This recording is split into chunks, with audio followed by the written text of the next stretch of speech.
Hello everyone, this is your favorite teacher, Miss Bona. I've had a lot of comments and a lot of recommendations from you, my followers, that you want to see me live, you want to have more interactions with me, and finally here we are. So for the month of October, we all know that is the month dedicated to breast cancer awareness.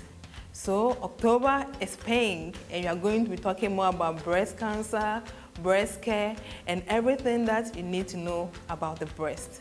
So stay tuned for more.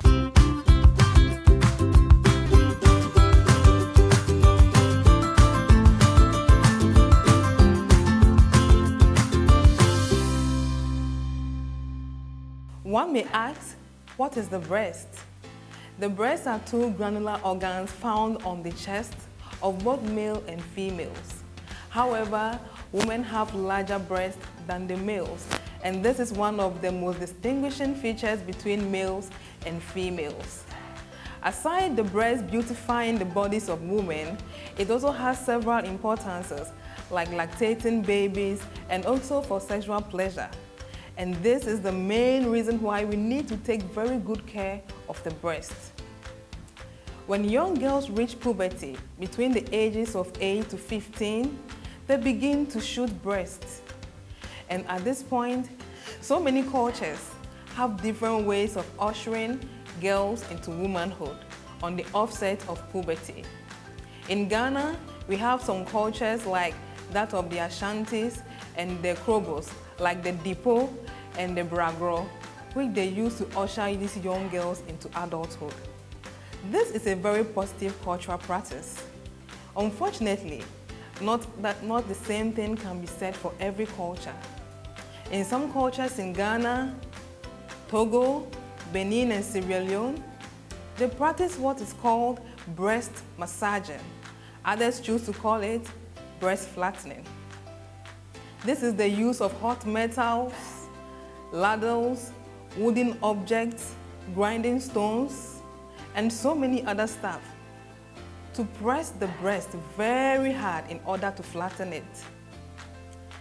Most of the perpetrators of these acts are very close female relatives of these girls, like their mothers, their aunties, and even their grandmothers. Well, they have their reasons for doing this. Some of them being that they do not want these girls to be ushered into early marriages. Because in some cultures, the beginning of breast shows that the women are ready for marriage. Some of the reasons too is that they want to prevent the ladies from being harassed, from dropping out from school, raped, among others.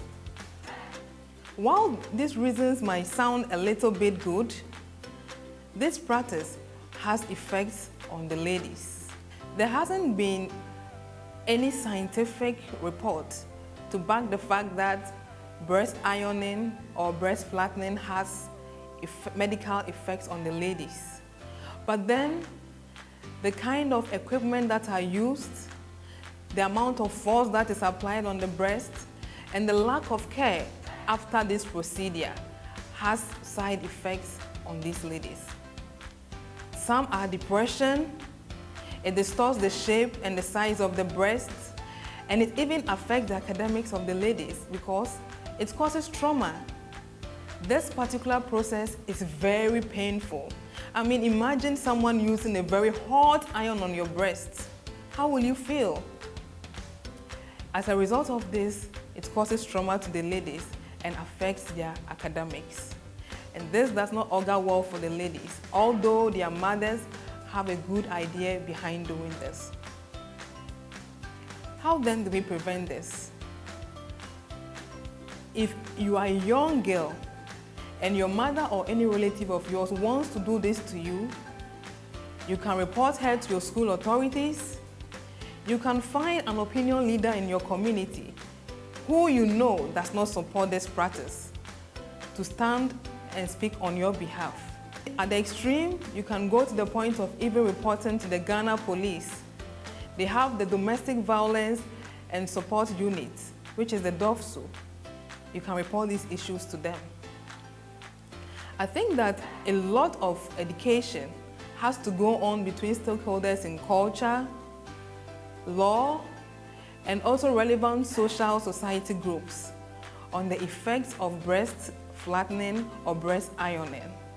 Instead of us destroying what nature has richly endowed our ladies with, why don't we rather learn how to care for the breast, which is what we are going to discuss in the next video.